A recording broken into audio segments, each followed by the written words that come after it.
Hi friends, welcome back to our channel historical places. మనమొచ్చి ఈ వీడియోలో ఈడుపులపయ్య గురించి, అలాగే స్వర్గీయ డాక్టర్ వైఎస్ రాజశేఖర రెడ్డి గారి సమాధి గురించి అయితే ఈ వీడియోలో చూపిస్తాను. అలాగే ఆయన రాజకీయ ప్రయాణం ఎలా సాగింది అనేది నాకు తెలిసిన వాటిలో కొన్ని అయితే నేను చెప్తుంటాను. ఇది రాజకీయంగా అయితే తీసుకోకండి. మనకి ఈ ఈడుపులపయ్య అనేది కడప జిల్లా గండి క్షేత్రం నుంచి ఒక 7 నుంచి 8 కిలోమీటర్ల దూరంలో అయితే ఉంటుంది. మనకి ఈడుపులపయ్య అనేది మెయిన్ రోడ్డుకే అయితే ఉంటుంది. ఇక్కడ మనం ఎంట్రన్స్లోనే పెద్ద పెద్ద స్తంభాలు అయితే ఉంటాయి. ఇక అక్కడ ఒక గేటు, ఆ గేటు దాటుకుండానే మరొక గేటు ఉంటుంది. ఆ గేటు దాటుకుండానే మనకి ఇట్లా స్టాచ్యూ అయితే కనిపిస్తుంది. ఈ స్టాచ్యూ వచ్చి 48 అడుగులైతే ఉంది. ఈ కొండల పక్కన చల్లటి వాతావరణంలో పచ్చని చెట్ల మధ్యలో అయితే డాక్టర్ వైఎస్ఆర్ గారి సమాధి అయితే ఉంది. 2004లో ముఖ్యమంత్రిగా గెలిచి 5 ఏళ్ళు పరిపాలించి, తర్వాత ఎన్నికల్లో మళ్ళీ గెలిచి ఏదో ఒక మీటింగ్కి వెళ్తూ ఆయన విమానం కుప్పకూలి అక్కడ ఆయన చనిపోయారు. పూర్తి వివరాలు అయితే ఈ వీడియోలో అయితే తెలుసుకుందాం. మనకి ఇలా ఎంట్రీ అవుతూనే ఇక్కడ ముందు రాజశేఖర రెడ్డి గారి విగ్రహం అది.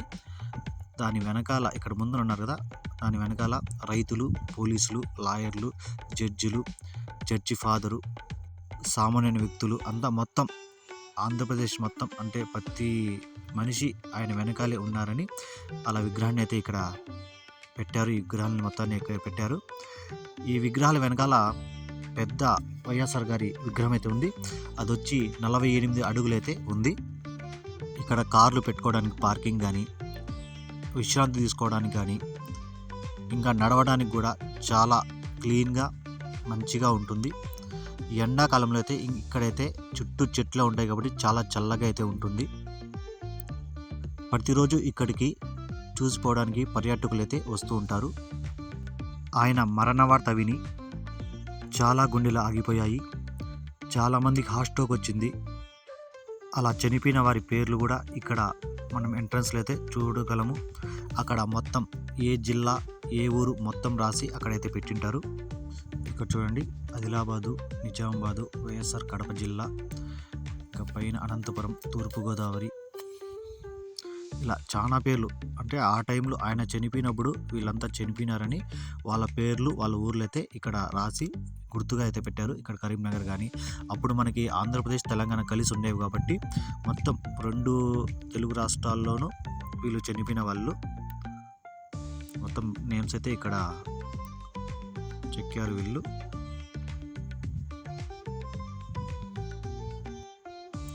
ఎటు చూసినా కూడా పచ్చగా అయితే మనకి ఈ ప్లేస్ అయితే ఉంటుంది. ఇక వేసవి కాలంలో అయితే చాలా చల్లగా అయితే ఉంటుంది. చూసారా, ఇదే వైఎస్ఆర్ గారి సమాధి.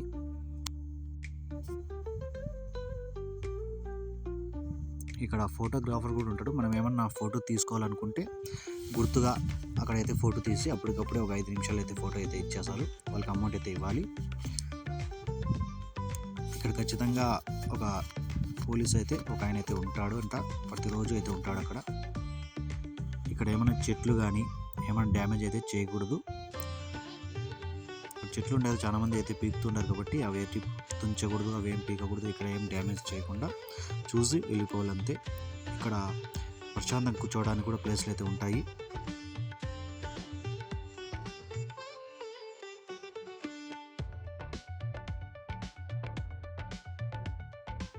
వైఎస్ఆర్ గారు 1949వ సంవత్సరం జూలై 8న వైఎస్ఆర్ జిల్లా జమ్మలమడుగులోని సిఎస్ఐ కాంబెల్ మిషన్ ఆసుపత్రిలో జన్మించారు. ఆయన తల్లిదండ్రులు జయమ్మ, రాజారెడ్డి. వైఎస్ఆర్ గారి పూర్తి పేరు ఏడుగురి సందింటి రాజశేఖర్ రెడ్డి. ఆయనని ముద్దుగా వైఎస్ఆర్ అని అంటారు. ఆయన మరణం వచ్చి సెప్టెంబర్ 2వ తేదీ 2009వ సంవత్సరం. 1978లో తొలిసారిగా పులివెందుల శాసనసభ నియోజకవర్గం నుంచి శాసనసభలో అడుగుపెట్టిన రాజశేఖర రెడ్డి గారు మొత్తం 6 సార్లు పులివెందుల నుంచి ఎన్నిక కాగా 4 సార్లు కడప లోక్సభ నియోజకవర్గం నుంచి పార్లమెంటులోకి అడుగుపెట్టారు. ఆయన పోటీ చేసిన ప్రతి ఎన్నికలోనూ విజయం అయితే సాధించారు. 1978లో మంత్రి పదవిని అయితే పొందారు. ఆ తర్వాత వెనువెంటనే 3 ముఖ్యమంత్రులు మారినా ఆ 3 మంత్రి మండలాల్లో స్థానం అయితే సంపాదించారు. ఆ తర్వాత చాలా కాలం ఎటువంటి పదవి దక్కలేదు. 1989 నుంచి 94 మధ్య ముఖ్యమంత్రి పదవి కోసం ప్రయత్నించిన అవకాశం అయితే రాలేదు. 1999లో మళ్ళీ శాసనసభకు ఎన్నికై ప్రతిపక్ష నేతగా ఉంటూ తదుపరి ఎన్నికలలో కాంగ్రెస్ పార్టీ గెలుపుకు వ్యూహం రచించాడు. 2003 సంవత్సరం వేసవిలో 1460 కిలోమీటర్లు సాగిన పాదయాత్ర, వ్యవసాయానికి ఉచిత విద్యుత్ ప్రచారం అతని విజయానికి బాటలైతే వేసింది. ఆ టైంలో అయితే ఆయన ఎండ చూడకుండా 1460 కిలోమీటర్లు అయితే నడిచాడు. ఇంకా రైతుల కోసం అయితే చాలా అయితే కష్టపడ్డాడు. 2004 మేలో జరిగిన 12వ శాసనసభ ఎన్నికల్లో కాంగ్రెస్ పార్టీ అధిక స్థానాలు సంపాదించడంతో అదివరకే పార్టీలో పేరు సంపాదించిన వైఎస్ఆర్ ముఖ్యమంత్రి పీఠాన్ని అధిష్ఠించాడు.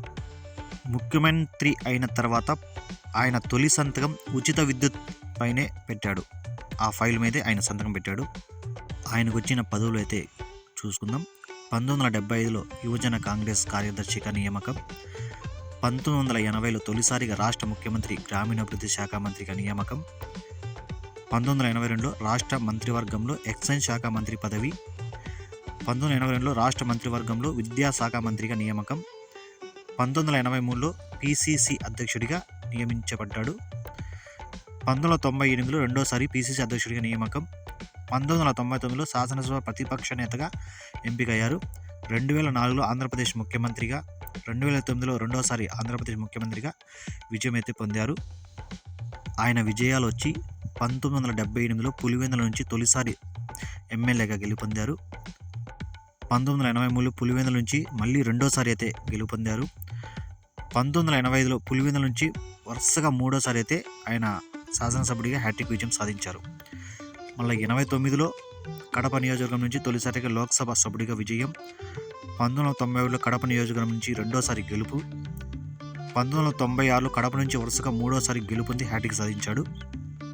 1998లో కడప నుంచి వరుసగా 4వసారి ఎన్నికలలో విజయం. ఇలా అయితే ఆయన రాజకీయ జీవితం అయితే గడిచింది. ఆయన పోటీ చేసిన ప్రతి చోట అయితే గెలిచారు. ఆయన రెండోసారి సీఎంగా గెలిచి తర్వాత అయితే మరణించారు. అందుకే ఆయన అంటారు డైనమిక్ లీడర్ అని. ఆయన ఎక్కడున్నా ఆయన ఆత్మకి శాంతి కలగాలని ఆ దేవుణ్ణి మనస్ఫూర్తిగా కోరుకుందాం.